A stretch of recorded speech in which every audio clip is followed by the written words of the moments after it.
Welcome everyone back to Hutzel Athletic Center for game 2 of our doubleheader. This time it's the men's basketball team coming into this game with a 12-7 overall record, 4-3 in Crossroads League play to take on the number 12 ranked Grace Lancers, 13-5 overall record, 5-2 in the CL. St. Francis coming off a heartbreaking loss at Marion, 67-65. Before that, got the win on the road out at Mount Vernon Naz, holding the Ohio Cougars to just 44 points in that game, 58-44.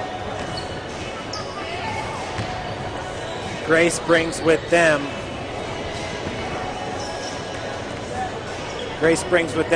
Greg Miller and Bryce Grimm Jr.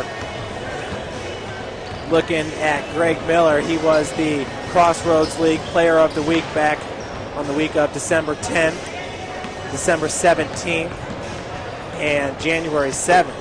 Scotty Cohn, of course, winning the first 2 Crossroads League Player of the Week for the week of November 5th and November 26th. With Greg Miller and Scotty Cohn, 2 very similar players. Scotty goes 6'7", Greg Miller goes 6'6". Both are double-double machines. If I remember correctly, Scotty's got 10 double-doubles on the season now. Greg Miller has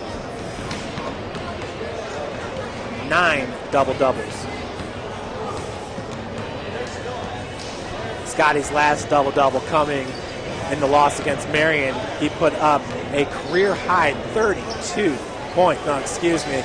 That's not a career high. He had a career-high 33 against Point Park. That was back on November 17th. Folks, we're going to send it down on the floor. Coach Ryan Bolin has head coach Chad Lacrosse. Hey, down here with head coach Lacrosse here. Talk a little bit about today's matchup against Grace. I know we had a nice win on the road at Mount Vernon, a little hiccup in Marion, but right back in Crossroads League today. Tell us a little bit about Grace. That's going to be a good test. I mean, obviously they're very well coached, and get up and down the floor. They got a couple of really good players in Bruce Grimm Jr. and Greg Miller that can really score the ball. So we're going to have to make sure that we're really good in transition, get back and rebound the basketball and not give them easy looks. Well, we had a little bit of question for Coach Andrews earlier about superstitions, and we're going to ask the same question. Something that maybe the coaching staff does, maybe on a game day, or even or your players. Anything that you can tell us, get us inside the locker room a little bit. We don't have any of those. Yeah, right. No, I mean, I know the one that we like to do is if we win and we eat at a certain restaurant, we continue that until we no longer win anymore. So, I mean, we'll see. Hopefully that can, work for us. So what did you guys eat today? We went to Fazoli's today, so we'll see. So with a win today, we're going back to Fazoli's, Jeff. We'll let Coach get back to the locker room. All right. Thanks, Ryan. That's Coach Chad Lacrosse in his 3rd season with the Cougars. Of course, in his first season, St. Francis, the national runners-up last year, making it to the Elite 8 round. Testament to just great preparation and a great job by this coaching staff, Coach Lacrosse and Coach Luke Cummings. You heard him talking about it. It's Bruce Grimm Jr. and Greg Miller. These guys kind of light it up. They both average over 30 minutes a game. Actually, Elliott Smith leads the team, averaging 31.1 minutes per game. Bruce Grimm shoots 43% from the field. Greg Miller, 53%. Both are 75% shooters from the free throw line. Miller averaging 17 points per game. Grimm, 18.2. Look in the Crossroads League, Shane Marion leads all scorers, averaging 21.9 points per game. Jason Dawson right behind him from MVNU. Scotty Cohn's number 3, averaging 20 points per game. Scotty averages a double-double on the season, 10 rebounds and 20 points. Bruce Grimm Jr. right behind Scotty at number 4. He averages 18.2 points per game. Shane Merriman, he's number 1 in the league in field goal percentage at 65%. Greg Miller, number 5 at 53%. Scotty Cohn from the field, he's right up there with him as well. Scotty shoots 50% from the field.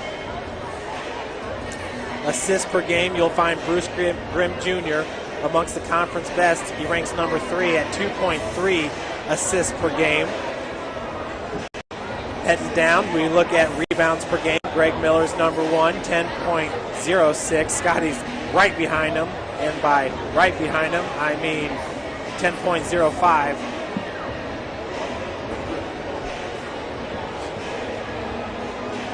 Going down to blocks per game, Scotty's number 1 in the Crossroads League, 1.95 blocks per game.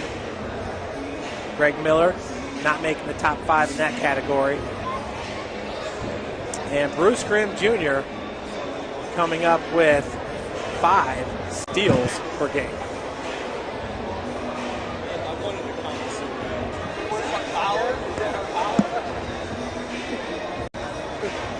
Looking at some of the team rankings, St. Francis number 15 in NAIA Division II in scoring defense, giving up only 62 points per game.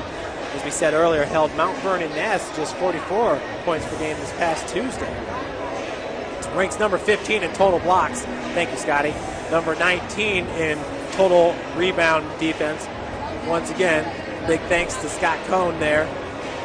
Number 21 in blocks per game at 3.6. Number 20 in total rebound margin. So those are the top 20 rankings for your Cougars. Scotty's number 2 in total rebounds. He has 191. This is in Division II NAIA. Ranks number 4 in defensive rebounds per game, 7.4. Ranks number 4 in total rebounds per game at 10.05. Remember, Greg Miller is just a little bit above that at 10.06. Obviously, both these guys coming from the Crossroads League just speaks to the competitive nature of this conference. Scotty Cohn ranks number 7 in total blocks. He has 37 on the season. Number 8 in total scoring with 380 points. Scotty also ranks number 12 in blocks per game at 1.9 and number 16 in points per game at 20. So Scotty's been doing it all year, and I think from game 1, Ryan, we've been talking about All-American season for Mr. Scott Cohn, who is a junior, came to us from Fort Wayne, Bishop Dwenger. What a great article by Steve Warden this week on Scotty Cohn, and I was really, really just, taken back. Scotty wasn't even the go-to guy on his team at Dwenger until midway through the senior year, and that's when Coach Reck picked up on him. Yeah, and I was thinking back, is that the Johnny Goodman, Tyler Eifert area? I'm trying to think. I'm pretty sure. I know Goodman was a really good basketball player. If you think about Tyler Eifert's leaving early, he's a junior right now at Notre Dame, and Johnny's a 5th-year senior. Unreal. Tony Springman in the mix there, too. Yeah, did he play basketball? Yeah, Tony Springman was right behind Scotty Cohn. So, yeah, and don't get me wrong, he played with great talent. Those are some really good basketball teams. But, Scotty, what he's developed into, and once again, I talked about, Coach Lacrosse, Coach Cummings, their preparation has to be about second to none. What they do with their huddle account, the way they break down everything, and not to mention the fact that you see it here in the rafters with these new banners, you see it in the locker room, just making it a fun program for the guys, and the guys that respond no more so than Scotty Cohn. Scotty just developing into a great player. Well, yeah, you think about it, success breeds success, and since 2010, this team has had it at a high level in the national tournament.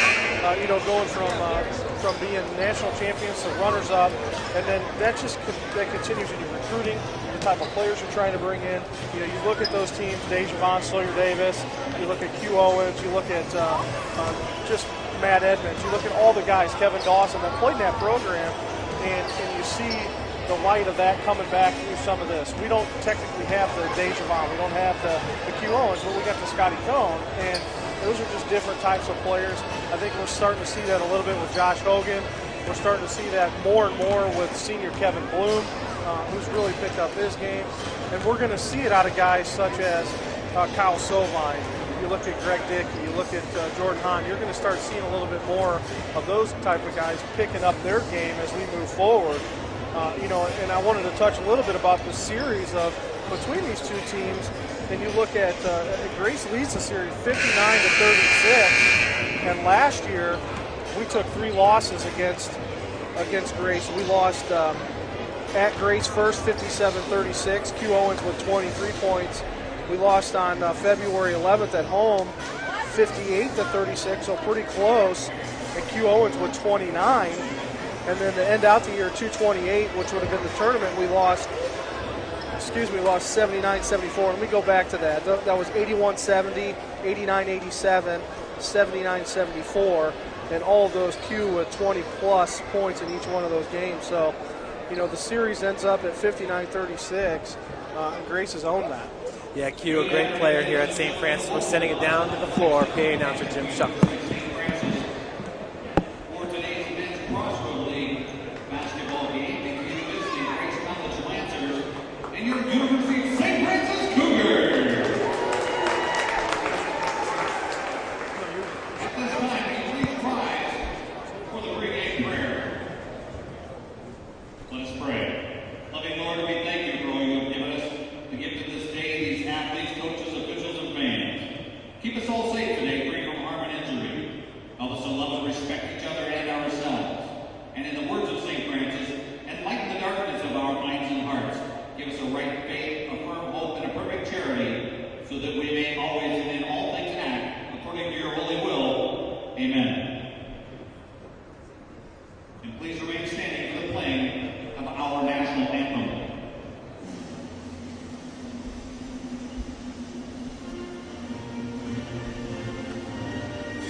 to Mount Vernon and attempted, I believe it was 4. We were 0 for 4, but won by 13.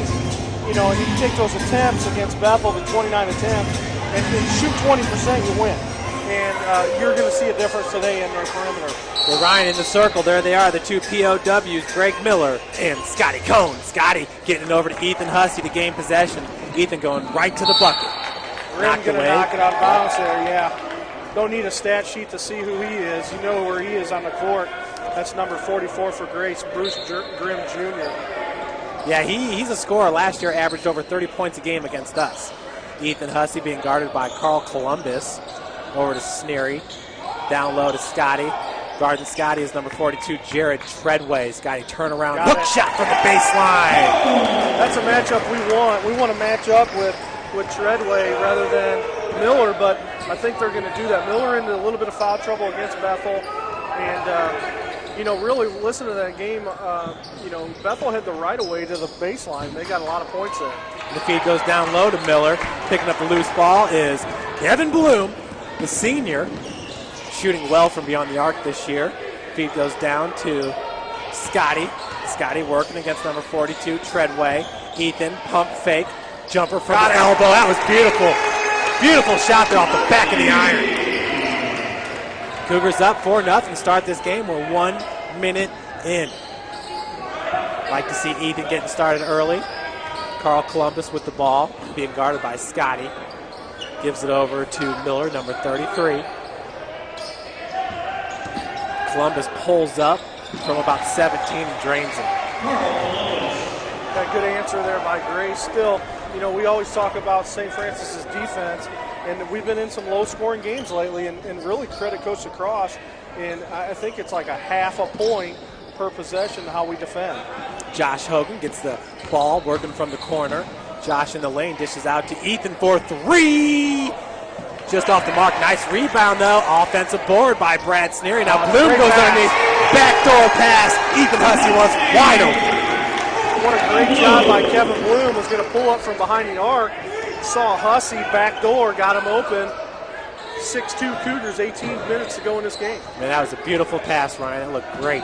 This is Elliott Smith handling the rock right now for the Lancers. Looking for Miller. Yeah, and Scotty Cohn called that one out. He picked up his pivot foot there. He wanted to travel. Ethan Hussey comes up with the steal. Ethan picks up his dribble, kicks it back out to Josh Hogan. Hogan's being guarded by Columbus. Josh looking to drive baseline, gets walled off. Kevin Bloom now from the top of the key, driving, block. I'm not sure if that block was by Miller. Nonetheless, Josh Hogan for 3 from the wing. That's what we like to see. Oh, no question.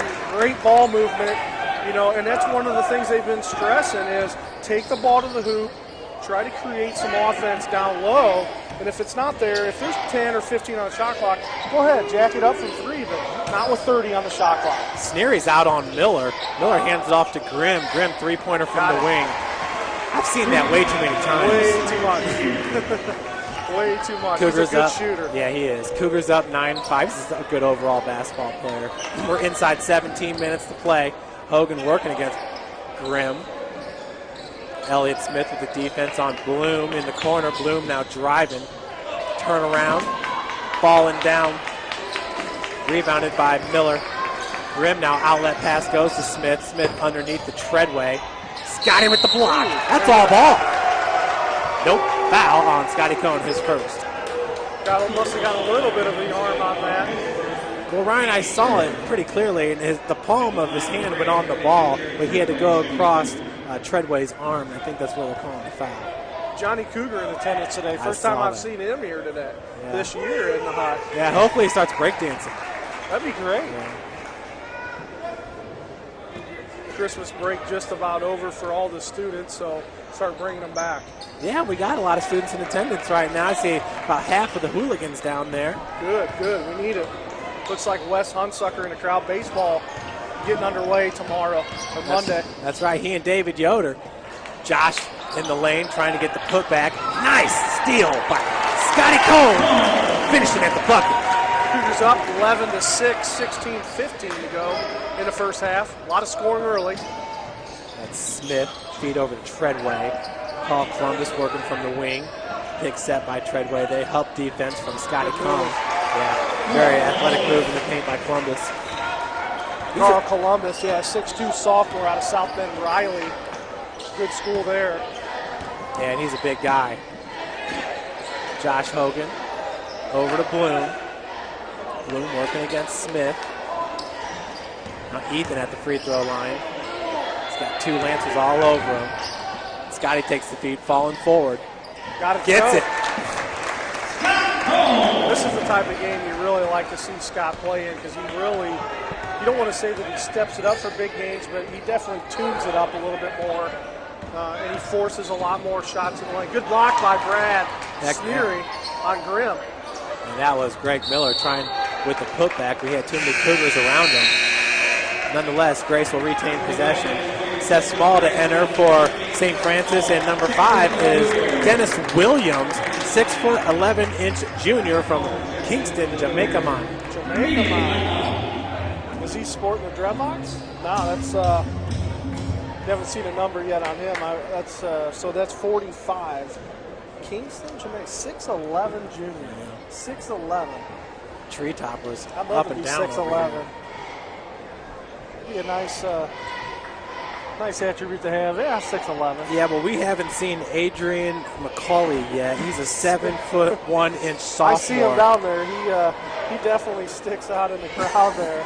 7'1". You know, now that I think about it, last year we did the MCC All-Stars versus the ACC, and Grace had a 7-footer in that game too, a senior. Well, how tall? Kyle Philman, 6'7" out of Norwell. I've seen him play a lot. Same with Caleb Featherston, who played. I think he grew up in Huntington, but he played at Norwell High School and was able to see those two kids. So I'm interested to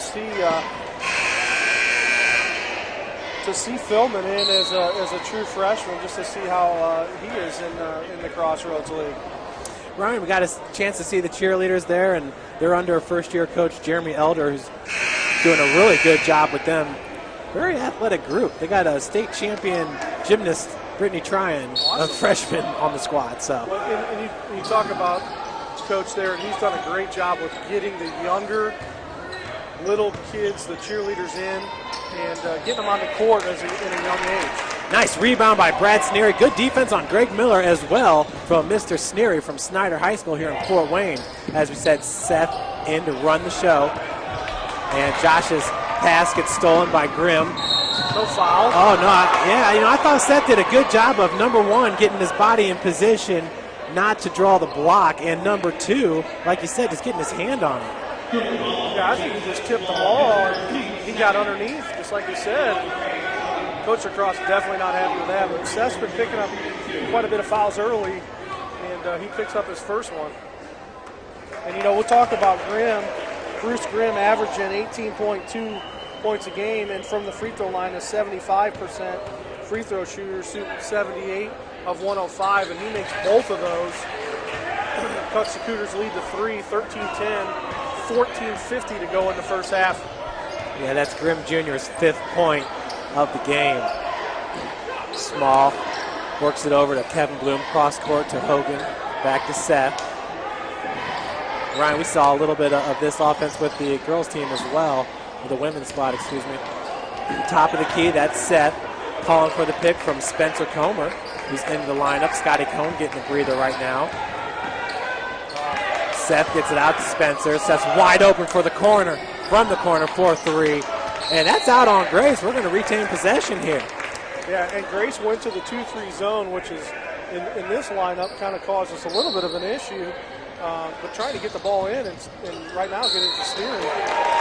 Wow, and you want to talk about a tall task there. That's a lot to ask from Brad. He had number 45, Dennis Williams, right on his back. I mean, he's only 6'11". He's got about 5 inches on Brad, but Brad's tough, and he loves to be under the bucket there and just kind of muscle it, go up with it hard. He preferably likes to dunk on people. Sneary, much improved from the free throw line, shooting a 43% this year. He's made 18 of 41. Missed the first one here, but what a big improvement in Brad's free throw shooting. Second one's up and in, and TK Fashawe to enter now for St. Francis for Brad Sneary. And interesting because, early in the year, TK not getting in early in the early minutes, and now is getting in. There's got to be a matchup thing going on here. Grimm hands it off to Columbus. Grimm Jr., Columbus, Miller, you're going to see those guys stay on the court a lot. Same with Mr. Elliott Smith, who's just camping out there on the wing. And Kevin Bloom comes up with the steal. And he's gone up. And one. Nice job by Kevin Bloom. That's just a silly foul on Grace. I mean, No doubt. we were way ahead of the play, and for him to come in and make that foul is just crazy. Now you're going to put a guy like Kevin Bloom to the line, and Bloom, our big free throw shooter, shooting 83% from the line. That's a guy you don't want to go to the line. Yeah, Ryan, and more importantly, Carl Columbus now is on the bench because he's got 2 fouls. He's got 2. That's big. And Bloom converts it. The three-point play. Cougars extend their lead to 7 here with 13:50 left to play in the first half. Hogan with the defense on Grimm Jr. Ball works its way to Elliott Smith, down low to Williams. Williams being guarded by TK. And another turnover by the Lancers. Spencer Comer comes up with it this time. Over to Kevin. Kevin with a pump fake. Cross-court pass to Josh Hogan. And Grace staying in a high 2-3 zone, really coming up on the perimeter. You'd think they'd want to sag a little bit and let St. Francis shoot the threes. They're only shooting just roughly around 27, 28% from behind the arc, but they're really going high on it. The feed, looking for Kevin Bloom's intercepted by number 21, Caleb Featherstone. He's a 6'3" freshman. Elliott Smith's three-point attempt no good from the wing. Josh Hogan pushing it, but numbers are not in his favor. 5 Grace Lancers to just 1 Josh. Slowing it up, running the offense. Seth now working from the wing. Grimm Jr. on his left. Good ball movement. Kevin Bloom driving hard, kicks it out to Seth. Seth now in the lane, kicks it out to Spencer. Spencer driving baseline. Does not get the lay-in, but absolutely. Yeah, Dennis Miller all over his back.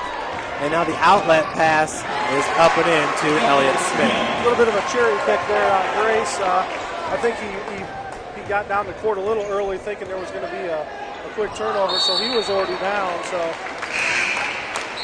Grace right back in this game. 5-point lead, St. Francis, 17-12, 12:20 to go. A little bit of a change here by the Cougars as Scott Cohn checks in for Spencer Comer. Hussey back in the game for Kevin Bloom. Josh Hogan, Seth Small, and TK Fashawe still in the game for St. Francis. Ryan, I know you talk with Coach Lacrosse a lot. 2 turnovers in the past 3 possessions. That's not going to sit well. And a foul's going to be called on Dennis Williams. I thought we could have called a foul on him last time down over the back, but everything works itself out. That's his first. Yeah. Team's third. St. Francis with 2 fouls with 12:09 left in the first. I think if he gets in foul trouble, I'm assuming that's when they go to Philman from Norwell, number 50, the true freshman. But he's got that big wingspan just like. And Josh was behind the backboard there. I mean, that would have been a Kobe Bryant-esque shot if he would have made it. And he gets fouled, so that's beautiful. Heading to the line for 2. Yeah, Hogan from the line this season shooting 70%, 34 of 48. He's a 45% field goal percentage. And he makes the first, so 18-12, St. Francis. And you can feel the energy in the hut right now. It's a high intensity, and maybe it's just Jeff and I, but I feel it. No, definitely have to be here, Ryan, and you can see it already. I mean, the kids aren't even in class yet, and this place is... Yeah, this would be a good night in the hut all the time. Yeah, 70% would you say right now, Paul? For us, yeah, no question. Grimm Jr. picks up by Dennis Williams. Josh works his way through it. Grimm picks up his dribble. Greg Miller now working against TK. Gets it out to Elliott Smith for 3. This time he hits it off the back of the iron. Yeah, no question. If he gets an open shot, he's going. Yeah, that's their 3-point shooter. Ethan driving hard. Greg Miller comes down with the board. Now in transition, Grimm one-on-one with Josh Hogan. Josh doing a good job there, not getting a foul. Still tried to poke it away. Didn't happen for him that time. Grimm he's just so good. And in transition, in the game itself. I mean, nothing seems to bother him, pressure, anything. Josh Hogan for three from the corner, a little bit long. Pass goes out to Elliott Smith. It was rebounded by Caleb Featherstone. Featherstone has the ball now, works it over to Grimm Jr. Down low to Williams. Williams against Scotty Cohn. Fall away jumper's no good. Scott gets the rebound. Scott almost had the block there, but Williams was falling back. Tough man to block, especially in at Yeah, he's got 6'11". He's got 4 inches on Scotty. So timeout called. Looks like Jordan Hahn's going to enter the game for St. Francis. Jordan in his first season with the team. Came to us from Newcastle High School. Is that the largest gym in the country or what? I know it's definitely the largest gym in the state of Indiana. Probably. I know it's up there, and there's a lot of big gyms here in that conference. Because you think about Anderson, you look at Newcastle. There's some big schools in that league. I heard some fact. I think it was of the top 20 largest high school gyms in the country, 13 of them come from Indiana. Oh, I believe that. I believe that too, no doubt. Yeah. There's just that whole entire conference. They have gigantic gyms. I mean, it's unreal. And they pack them. Oh, and they pack them tight. Oh, that's like Texas football. Yeah. And, Newcastle is a cement seating in there. It's poured in, so not going anywhere. Yeah, it reminds you of the old Northside High School gym here in Fort Wayne. That was such a fun place to go watch ball games. They had the pads going all the way around the court. There's a kick there by Grace, number 21, Kyle Featherston, 6'3" freshman from Norwell High School. Saw him play a little bit of high school basketball. Him and number 50 for Grace. That's Kyle Philman. Featherston, I believe he was homeschooled for quite a while until he ended up at Norwell. Yeah, Norwell, one of the top teams in Class 3A this year. High school basketball. Concordia up there from Fort Wayne as well. 7 seconds on the shot clock. Ethan goes down to TK. Dennis Williams on his back, knocked it away. TK looked over at the official. Half the people in the hut here did. And we're going to have a blocking foul called on number 20. You said 24. Yeah, Jordan. Oh, I didn't even see Jordan in that play. But he kind of blends in there. Gets behind him. Spencer Comer and Brad Snary in for TK and Ethan Husky. It's a tall task for Jordan to really cover, Bruce. Inside to Dennis Williams. Nice job by Kevin Bloom. He's like, yeah, okay, I may have got a little bit of the arm. Putting Grace right back into the game. 18-17, 10-12 to go in this first half. Let's get you some stats here on Williams from the free throw line. Williams shoots 55%. That was his 10th attempt of the season, just 5 of 9. We're tied up at 18, right? Now 6 of 10. We're all square. Lancers been able to claw their way back and take the lead there behind 2 Dennis Williams free throws. How do you go about, you think, getting a kid from Jamaica from Grace? Show him your gym. Show him where he's going to play.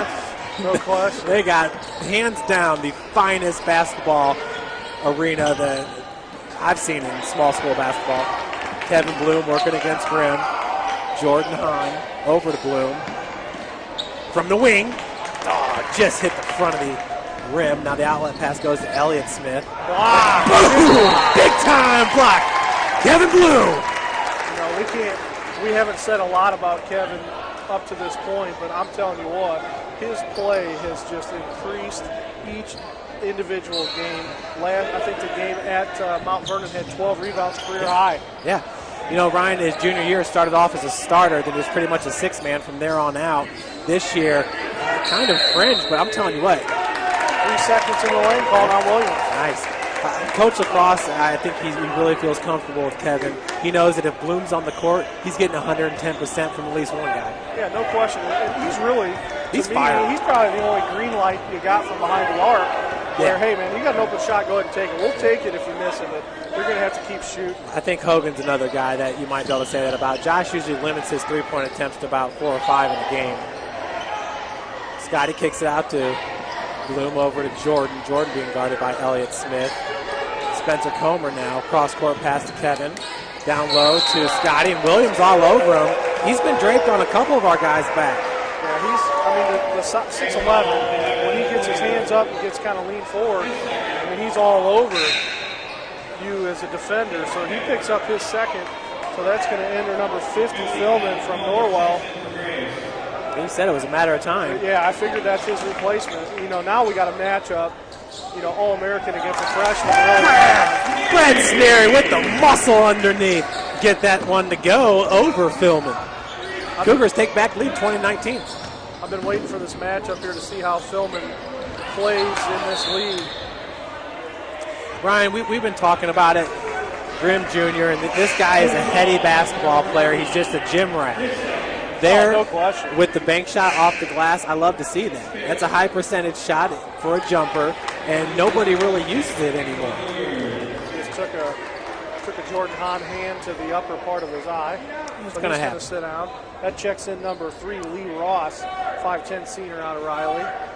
Looks like Grace has got a pipeline with South Bend Riley, huh? Yeah, kind of in your back door a little bit there.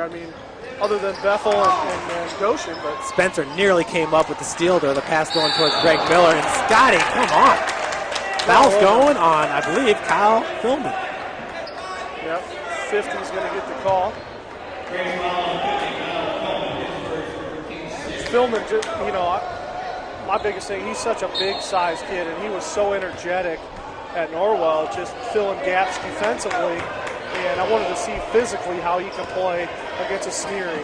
And I think he's going to be an up-and-comer in our league in the future. Bloom looking inside. Miller gets the steal. Miller goes 6'6". He's been the 3-time conference player of the week. Scotty Combs won that award twice. Of course, Scotty averaging a double-double. Well, so does Mr. Greg Miller. Handoff goes to number 32. That's Brandon Vanderhegen from Mishawaka, Indiana. Thought maybe he would have been the guy from Germany, but nope. Is he at Goshen or? Mishawaka. Mishawaka Marion High School. Huh? Yeah. Mishawaka has. Mishawaka Caveman. And a fall away from Elliott Smith, no good, but Miller's there with the putback. Doggone. Mishawaka boasts one of the best point guards in the state right now, and he's heading to Notre Dame. I think it's Demetrius Anderson, but don't quote me on that one. Demetrius Jackson? I'm not 100% sure. I think I read that. It was one of the, I saw it in the new basketball magazine this week on Coaching Talk. Got it! Brad Sneary wide open underneath with the big two-hand slam. Giving the Cougars back the lead, 22-21. He can bring that thing down, Jeff. Yeah, it's so fun to see. Never gets old. No, never. Definitely for two guys in the gym that are about 5'10" and can't get up to touch the rim. We love dunks. I used to be able to touch the rim. Barely, though, with a fingertip. I had a conversation with Brody, my 8-year-old, and, he says, if you can dunk, why don't you dunk every possession? Vanderhegen comes up with the steal, dishes off to Smith. I think that might have been one of those where coaches say, stop being so unselfish, but then Vanderhegen steals that one right from Brad. Brad got caught napping there. Lancers up 25-22, 6:45 left to play here in the first half. Bloom over to Josh Hogan, back to Bloom. Spencer Comer putting in some good minutes here. Cross-court pass goes to Josh Hogan for a 3. Tied it back up at 25. And Josh did not like that Vanderhegen was left wide open. He answers with a 3. Gray still up by 3. I think Hogan just upset with some of his teammates not getting back on defense there, just giving a wide open look. Got to play the full game. There's no doubt. Kevin Bloom cross court to Spencer Comer. And Ryan, as I was saying before, Spencer has not scored yet, but Coach Cross getting some good minutes out of the sophomore from Rushville. And a nice baseline hook shot by Scotty Cone.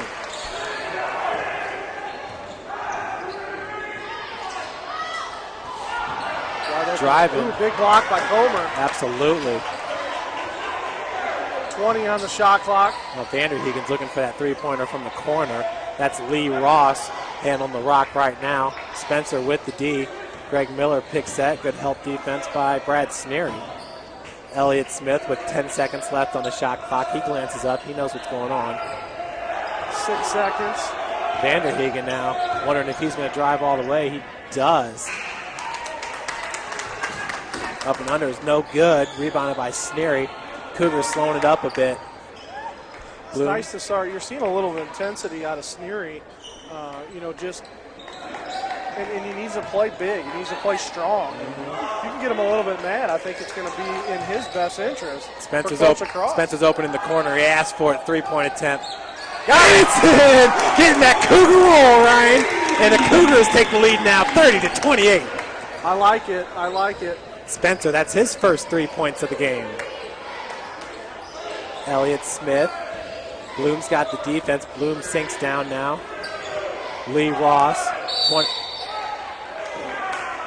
Sneary going to pick up a foul. I think they're going to say kind of a knee lean in the back there. Picks up his first. Ryan Grace is going deep here as Nico Reed is about to enter. He's a sophomore from Colorado. Wow. Yeah, media timeout. I was talking to you a little bit earlier, talking to my 8-year-old about, he was asking, well, how many guys on the team dunk? And I said, well, a lot of them. He says, well, why don't they dunk every possession? And I said, well, because it's just not something that you do. He said, well, I'm going to do it every time. I said, well, I'm going to take you up on that. So I'm hoping he gets big enough to dunk. He had 28 today in his game against in the Upward League. 28 points for an 8-year-old. Well, 7 going on 8. Let's see, he's 8 and he's playing with 8-year-olds right now? He's 7 playing with, 7 playing with 8-year-olds. Correct. 28 points today. Well, number one, Ryan, Brody. But he's also a foot taller than everybody else in the league. So yeah. That kind of helps to his advantage. Yeah. And your wife, obviously, she was a post player on the with a women's basketball team. So, but Brody he's around athletics all the time. It's going to be so much fun to kind of watch him grow up and see what he does at the high school ranks. I think it was last summer when you brought Brody over to the football stadium, and and I were over there with a tackling sled. And I was just showing him how to tackle real quick, getting your hips into it. Ryan, he picked it up right away. Every single rep was exactly what I had, kind of asked from him. So just a really neat kid. He was also climbing all over the fence that day, and I remember he scraped his arm or his leg. We were opening game at Notre Dame against Purdue, and they had some stuff inside the joist, and they had to hit, a sled in there that he can hit through kind of an obstacle course, and all the kids were going through and kind of touching it. And Brody made it jump pretty good. So it was kind of funny to watch some of that, and his intensity level in athletics is just increasing, and really thanks to these guys here on campus, the basketball team, and football team, just seeing that. Ethan Hussey ties him up. What a great job of anticipating that pass and getting his hands on it. What better role model do you want than other than these kids here on campus for your son? So kudos to the coaches that get these right kids in here. Grimm once again goes to number 50, Kyle Philman with the inbounds. This time Philman was able to get his hands on it. Grimm working against Josh Hogan. Josh, a very intense basketball player. Over at the free throw line, that was Jared Treadway, who kicked it back out to number 32, Brandon Vanderhegen. 13 on the shot clock. Hooligans there, they kind of take away about 15 seconds from the shot clock. They start counting it down. Long three-point attempt off the front of the rim, rebounded by Scotty. That was Brandon Vanderhegen with the long attempt. Seth Small with the ball, gets it back out to Ethan. Ethan goes down to Scotty. Scotty, of course, got 3 Lancers around him. Good ball movement by Hussey, this time finding Brad Sneary. Sneary's going to finish and head to the line for the N1. Brad definitely seeing the mismatch against, that's a senior versus a freshman, and he's going to tell you, hey, you're not taking this away from me today. I'm going to play big. I'm going to step it up a notch. Right. Come get me. Cougars right now shooting 52% from the field, 12 of 23. I like it. Sneary gets misses the and one there, 32-28, 3:45 to go in the first half.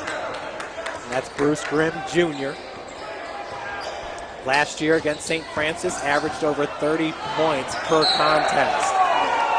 Coach Lacrosse wanted that one. Official's going to give it back to the Lancers. Looks like Mr. Greg Miller Mr. CLPOW coming back into the game. Filming to take a seat. I find it a little bit surprising that Miller's got 3 Player of the Weeks and Bruce Grimm has not gotten one yet. That just surprised me. Grimm goes down to Miller. Miller working against Brad Sneary. Fall away. Cannot get it to go. The putback by Treadwell is good. Treadway, excuse me. 32-30 Cougars. 3 minutes, just coming down to 3 minutes on the clock here in the first half. Seth back out to Ethan. Grimm with the defense. Ethan wanted no part of that. Back over to Seth. Had an open look there from the wing. And that pass was deflected by Nico Reed, the sophomore. 6 foot from Aurora, Colorado. Bruce Grimm for 3. Air ball. Oh, good. Tipped out by Scotty Cohn. Yeah, but at least every time he touches the ball now, the hooligans get to scream air ball. That's right. That'll get into you a little bit. Oh, look at the positives. So Grimm Jr. with the inbounds. Over the head of Brad, gets over to Miller. Miller over to number 21, Caleb Featherstone. Elliott Smith out of the lineup right now for Grace as Scotty pulls down the board. Seth pushing it now for St. Francis. Over to Ethan Hussey. Ethan working from the wing. He's got Nico on him. We've already seen about 10 or 11 Lancers in this game. 15 seconds on the shot clock. Ethan recognized that number 20, Nico Reed, had good position on him and opted not to take the shot and made the extra pass.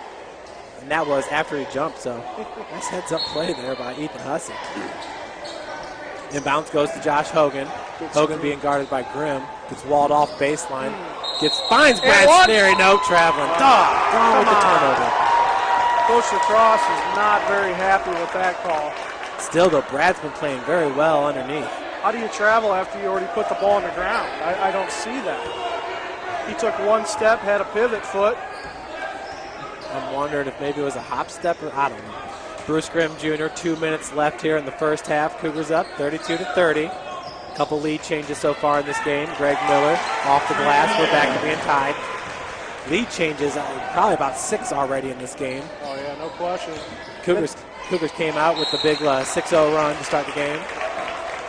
Minute 44 to go on the clock, 32-32. Fouls are around even. Lancers with 7, Cougars with 6. Nobody in real foul trouble just yet. Looks like Kevin Bloom about to check back in for St. Francis. Grimm Jr. only has 7 points in this game. I shouldn't say only. It's a pretty solid first half total.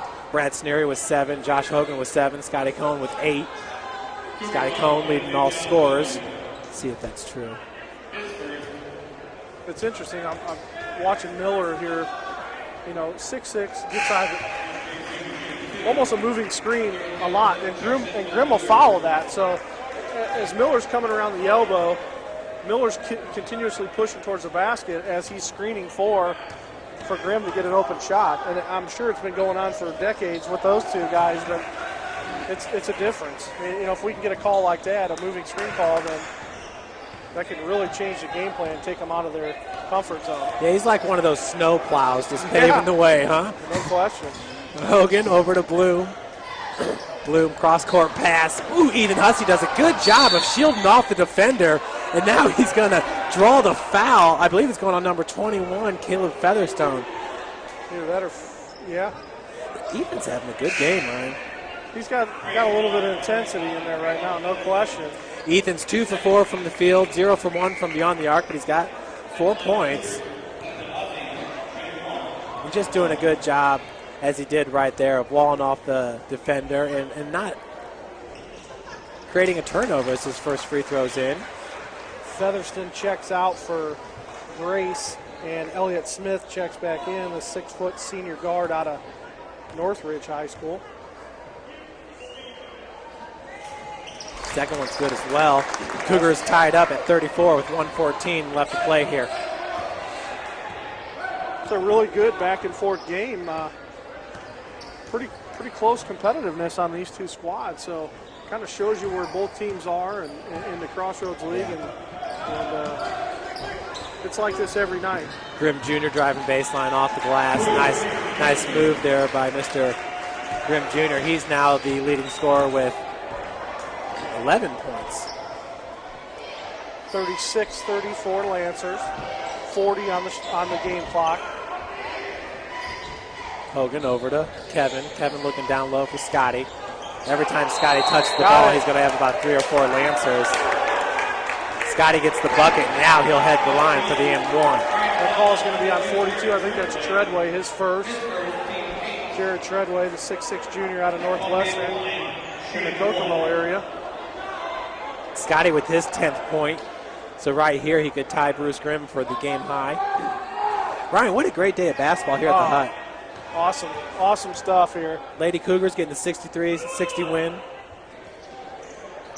Scotty completes it.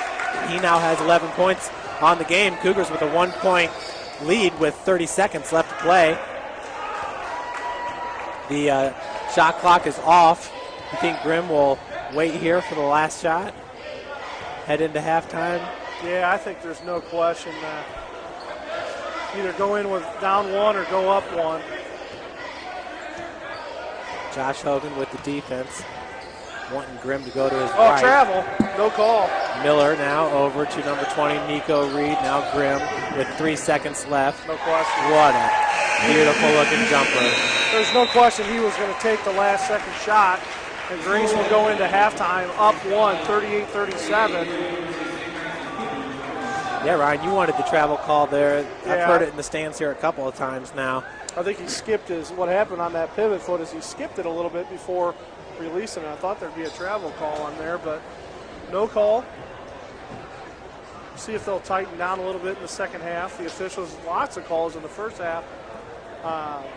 14 or 15 total foul calls in that first half. We'll get you some up-to-date stats here shortly, maybe some scores from around the league. Get you some finals from the women's side for sure. Yeah, we'll take a quick 5-minute break here, Ryan. We'll get back with you just inside 10 minutes.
We're back, folks.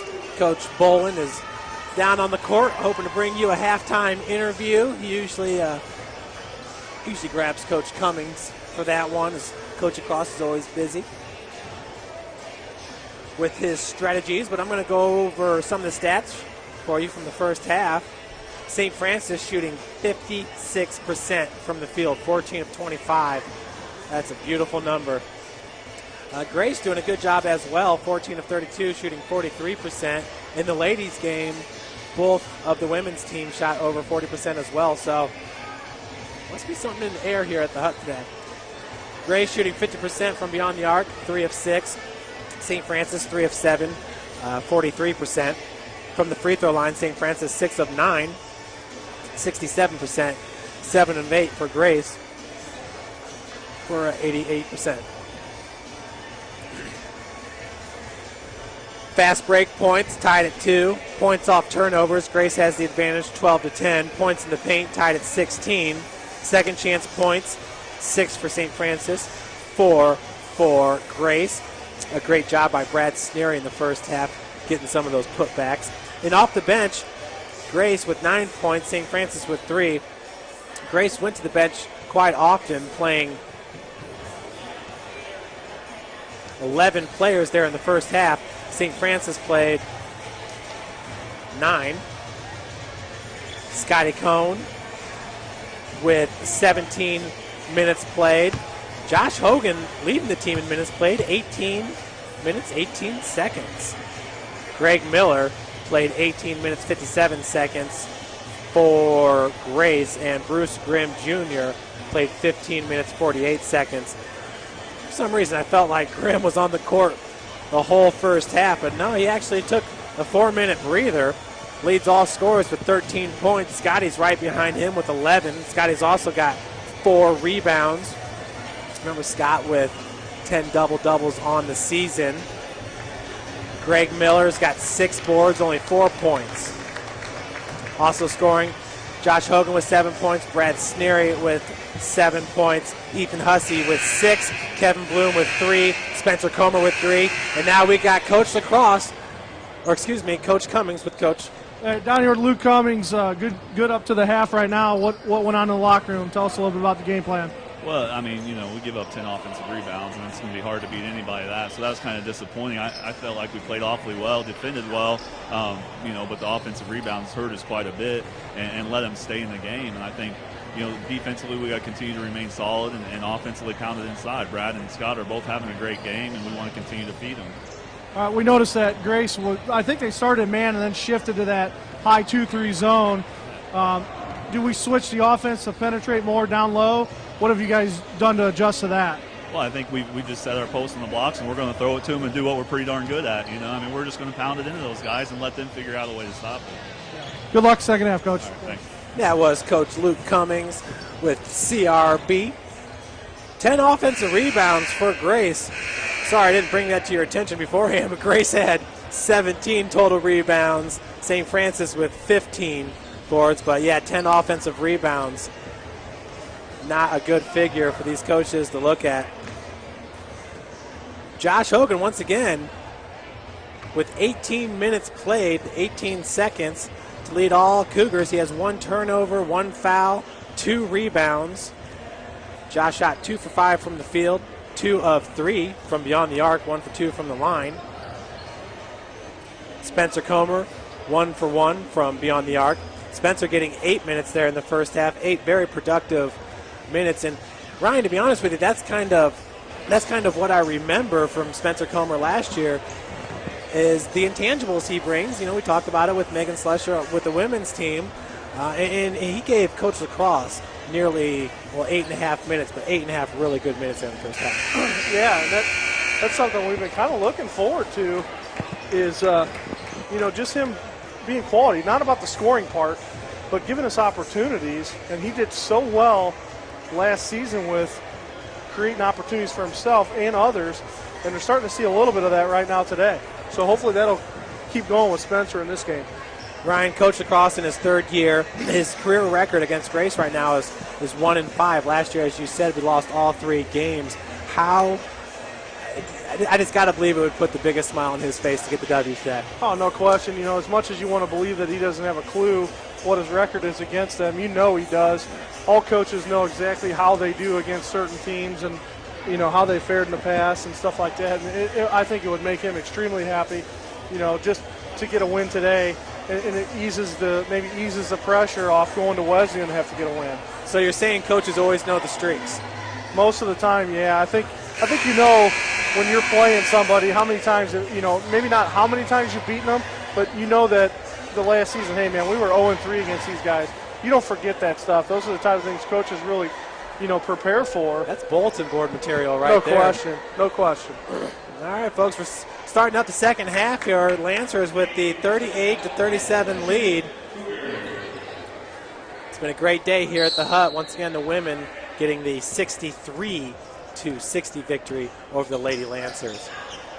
Lady Lancers shooting the lights out, and Grace here, the men's team, picking up right where the ladies left off. Feed goes down low. Scotty working the block against Greg Miller.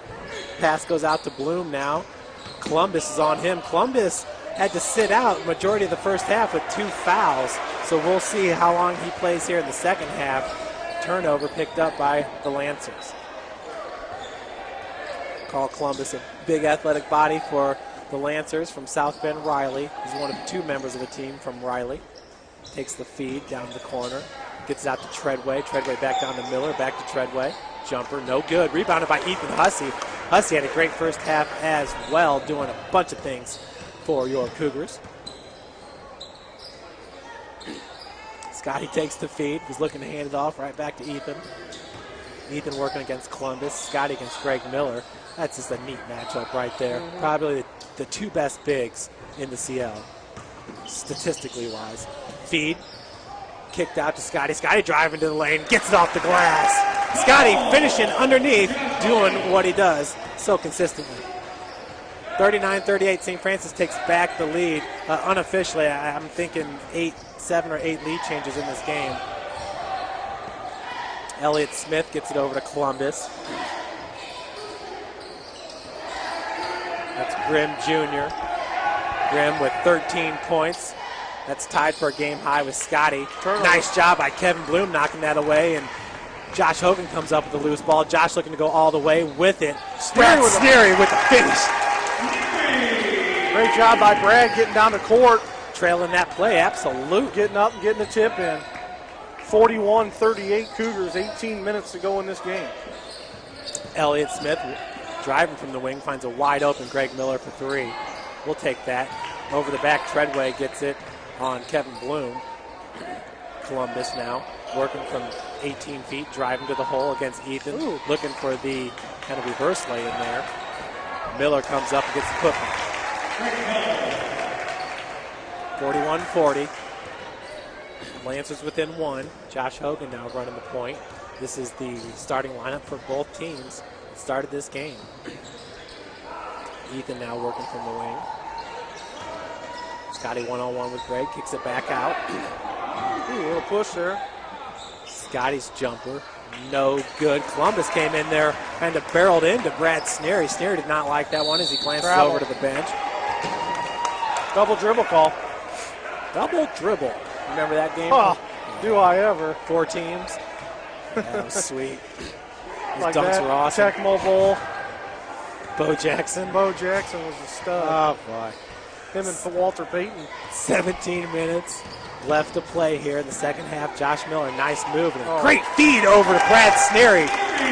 He thought about dunking, but Treadway was laying on the floor there. Ryan, were you surprised that Josh led the team in minutes played there in the first half? Not anymore. Not anymore. You're right. You know, Absolutely. he's been playing well all year. And Miscommunication there from Treadway and Columbus. Turnover by the Lancers. Ethan working against Columbus.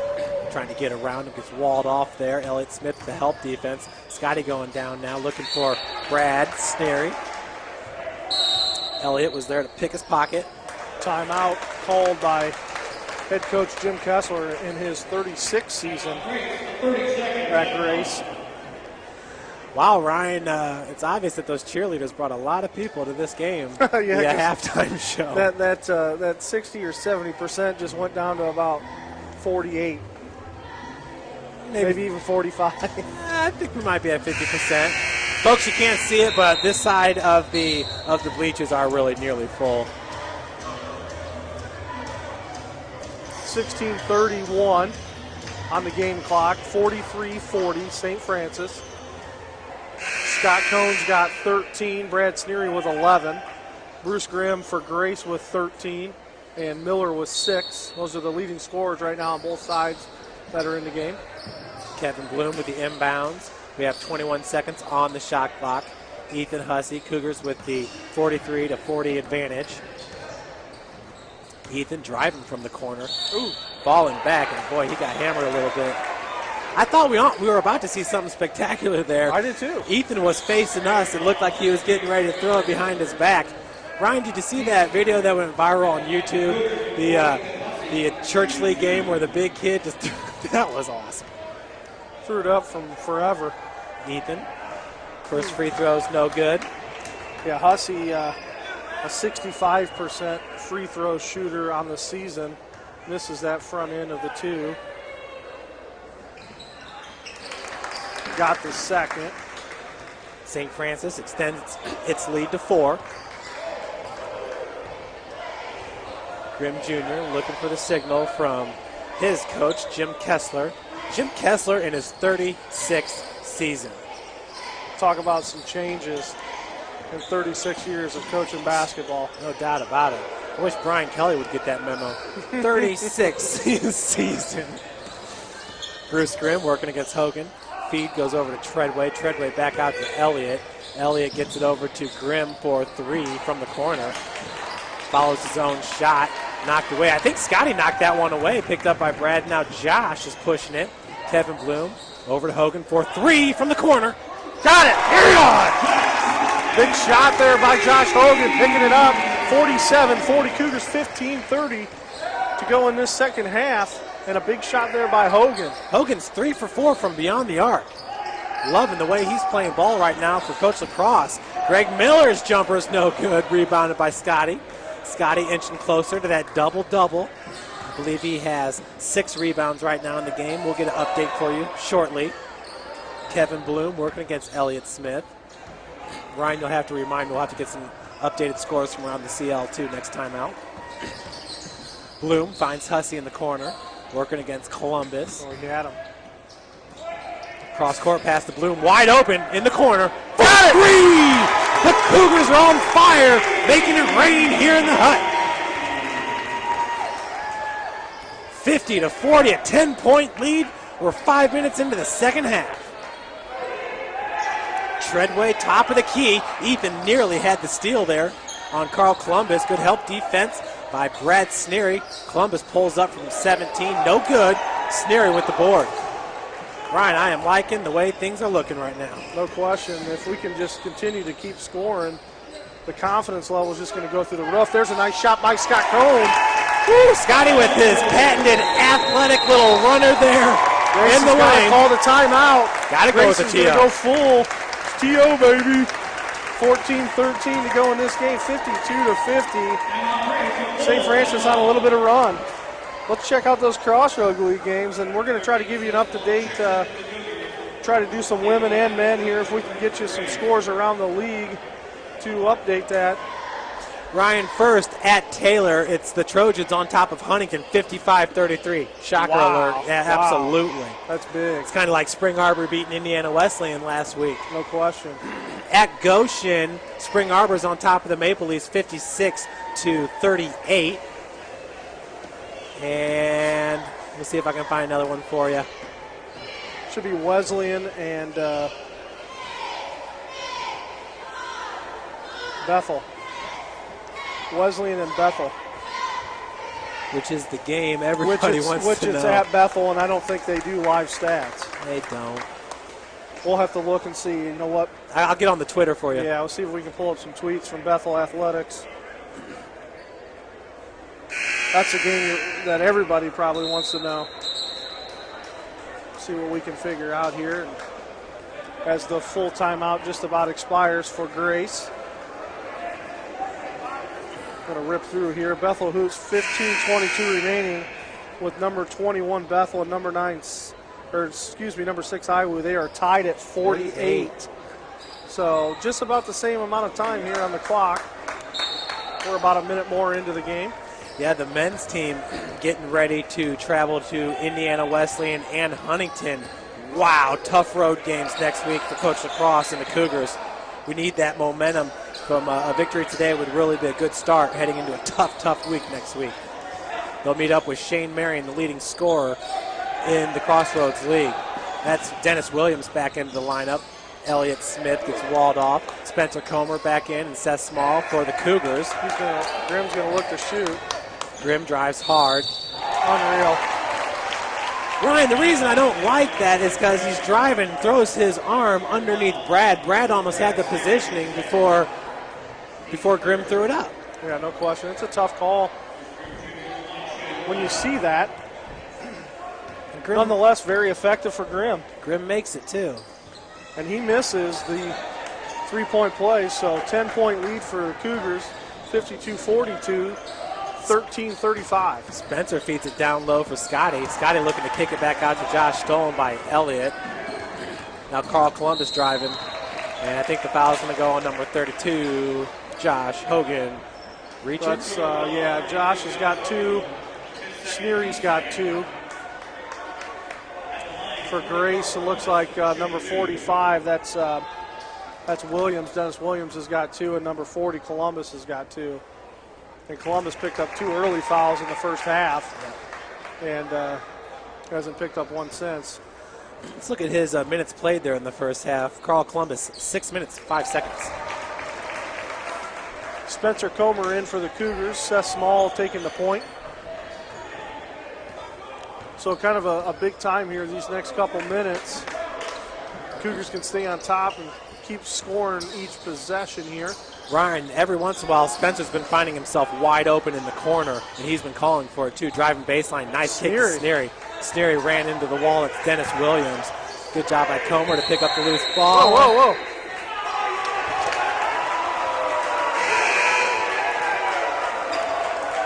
Interesting call there. I didn't see that. Oh, woke up the crowd, that's for sure. 52-44, 13:06 left to play in the second. 3-second call, was that on Brad?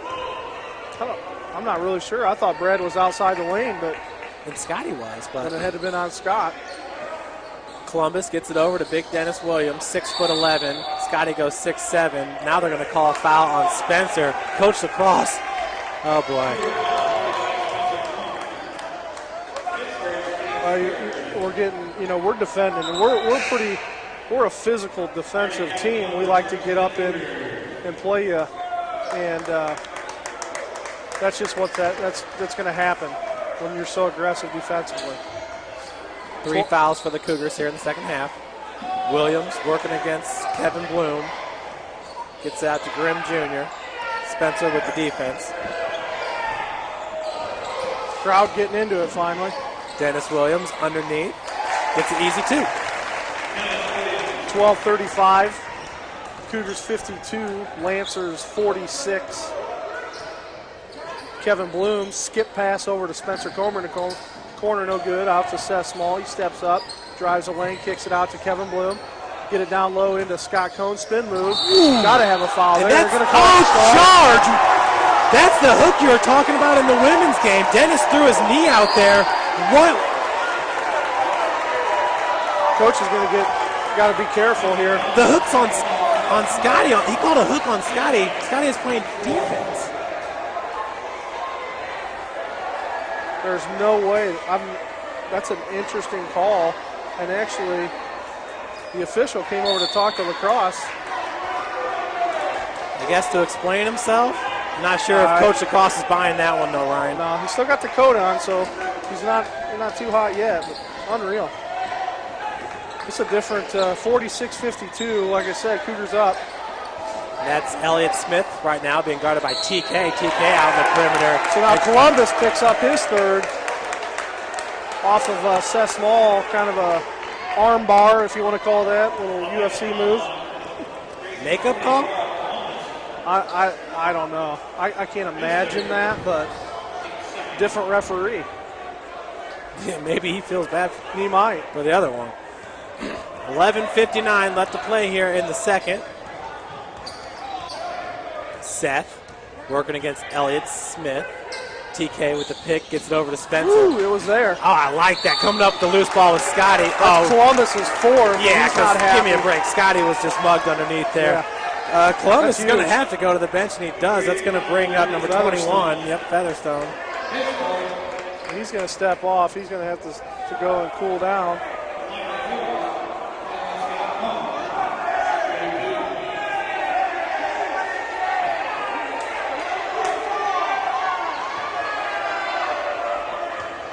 Tons of confusion down here. Columbus walks off the floor. Now he walks off. So Hussey checks in for Comer.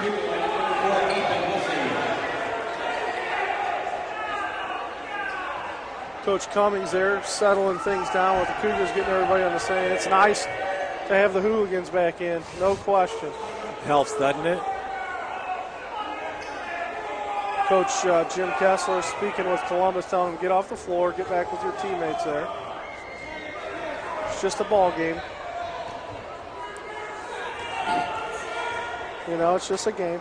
You gotta relax a little bit. Scotty right now, his 16 points lead all scorers. Good job by TK trying to kick that ball out. Too bad it went right to Grimm. Elbow jumper. Off the iron, he follows his own shot. No good. Rebounded by Scotty. Foul on Featherstone. So Scotty got poked in the face there. He's checking for Well, he blood. knows. Yeah, no question. How do you not call a foul on that? Yeah, really.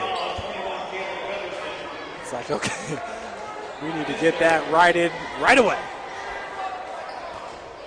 So coming Got in, blood on the play here.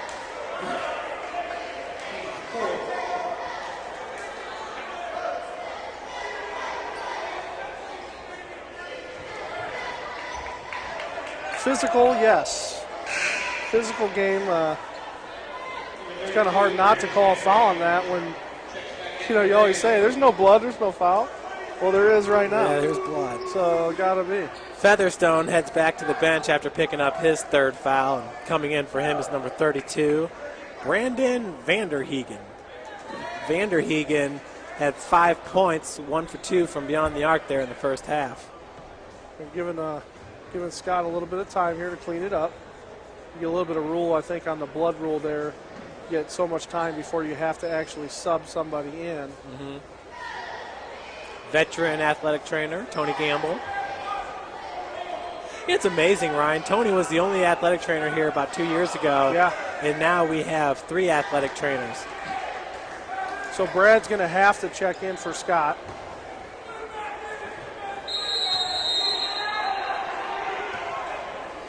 $11:37 left here in the second half. Seth Small running the point. That 3-2 zone Ryan was talking about.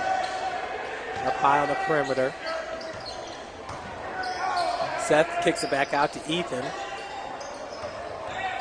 Seth now floater. Got it! That's his patented shot there for Seth Small. Cougars up now by 8. 11, just ticking down right here, about 11 minutes to go in this game. 55-46. Yeah, excuse me, up by 9 now. Miller way out top. And Dennis Williams fires it down low for Elliott Smith. Miller Out goes to Miller for 3. Out 2. Foot was on the line. So Grace was showing a little bit of a press and backs off, just single man press. And excuse me, that was a 3-pointer. As it shows on the scoreboard, 55-49. Bloom cross court over to Ethan. Ethan looking down low for Brad. Man, what a small window, and he found it. It was like Peyton Manning. Yeah. Now Seth kicks it out, ran into a wall, and Dennis Williams. Bloom for 3, off the mark. Nice rebound. Get back out the board, and a putback, heading to the line for the and 1. Nice job, Brad Sneary. Got to play big now. With Scott being out, somebody's got to step up inside. And Brad doing a good job of that right now with a chance to take it to 9. Yeah, Brad with his 13th point. He Big is game. 6 for 6 from the field, Ryan. Big game. Good job, Brad. Sneary's free throw off the heel. It's not exactly what he's known for. It's the low post play. I'll take the 6 for 6 all day. Hey, man.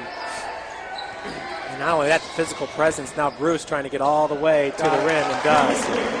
That's his, really, think about the best attribute for Grimm is being able to create that offense and drive to the hole. And Ryan, he makes it look effortless. God, yeah, it looks so easy. Seth working against Grimm Jr. Over to Bloom. Scott still bleeding a little bit from the nose. Well, Kevin driving baseline, kicks out. Seth Small wide open from the corner. Oh, in and Three-pointer, out. no good. Miller pulls down the board. That ball almost went all the way in the hole. I know, good look, good look. Yep. Pass works its way over to Miller, being guarded by TK. TK playing great defense, walling them off. It's a good matchup right there, TK and Greg Miller. Miller goes 6'6". Grimm Jr., that was a wild shot right there. The thing is, you can't even be mad at him for taking it because a lot of times he finds a way to make it go in. 6-point lead here for your St. Francis Cougars. Josh Hogan to check back in for Kevin Bloom. Bloom's going to head to the training room real quick. Something, I don't know if maybe his wrap broke or something on his ankle. I'm not sure. He definitely felt something. So Grimm inbounds, gets it over to Dennis Williams. Travel? Nope, going to call a foul on TK. Interesting. Some fouls are so tedious in this game. Like, these touch fouls are just blowing me away, and then they let some of the other bigger stuff go.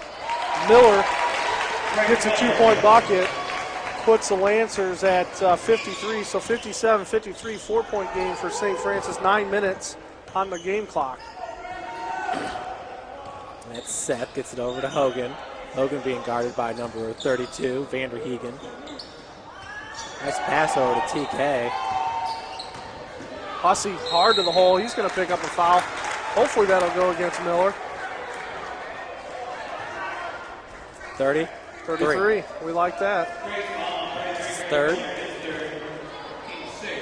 He's got 3. Miller's got 2. So that puts 2 of their big men in fairly foul trouble. Hussey, we talked earlier, Hussey a 65% free throw shooter. He makes the first. So TK checks out. Good job he did there. Scott Cohn, much needed back into this game to keep the physicality going down low. Yeah, TK was asked to play good defense. Ethan hits the second free throw. And he did, absolutely, against Greg Miller, who's one of the best in the Crossroads League. And we're going to get a foul, I think, on number 45.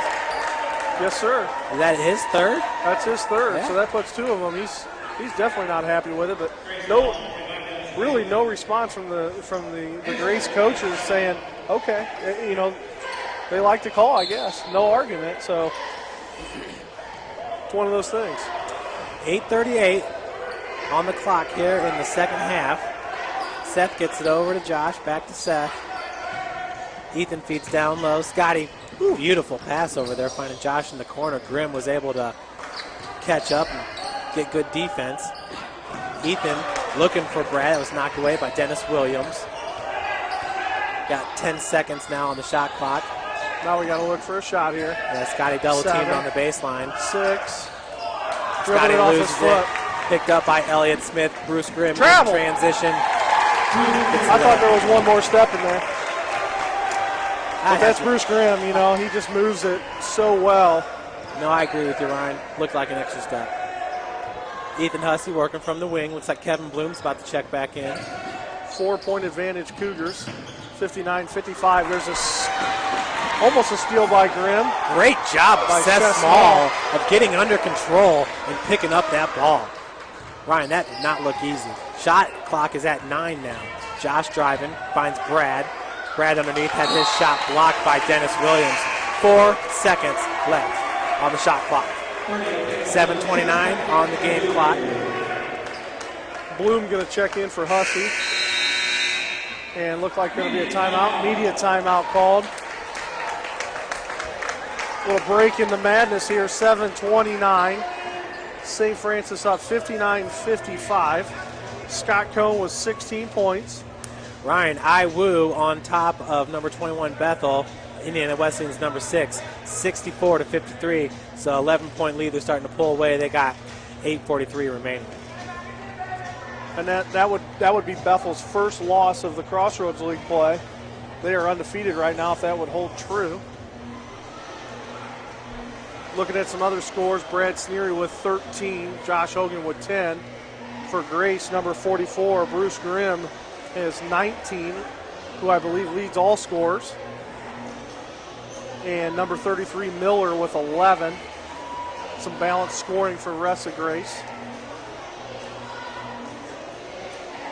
Tune in this upcoming Wednesday where your women Lady Cougars take on the Indiana Wesleyan Wildcats, who are ranked number 1 in the country in NAI Division II women's basketball. Should be a really good game in Crossroads League play. And our men will be on the road Tuesday at Indiana Wesleyan. I'm sure that game will be broadcast in some way, some form. Indiana Wesleyan does a great job of coverage with all their sports. So you'll be able to find it on the website. If not, check out www.stfranciscougars.com, and that should give you the up-to-date information on webcast, live stream, anything that you're looking for St. Francis Athletics. And I believe that was kicked. Was it Elliott Smith, yeah. Yeah, Iwu, they do it big with the 3-camera shoot. Yeah, no kidding. I mean, you're Baby talking steps, CBS we're getting there, over there. Ryan. Hey, Yeah, we're we getting need to get some big ones. We can, we don't need the big cameras. We can go a couple different angles here in a couple years. We're going to do really well. Yeah, we'll get her done.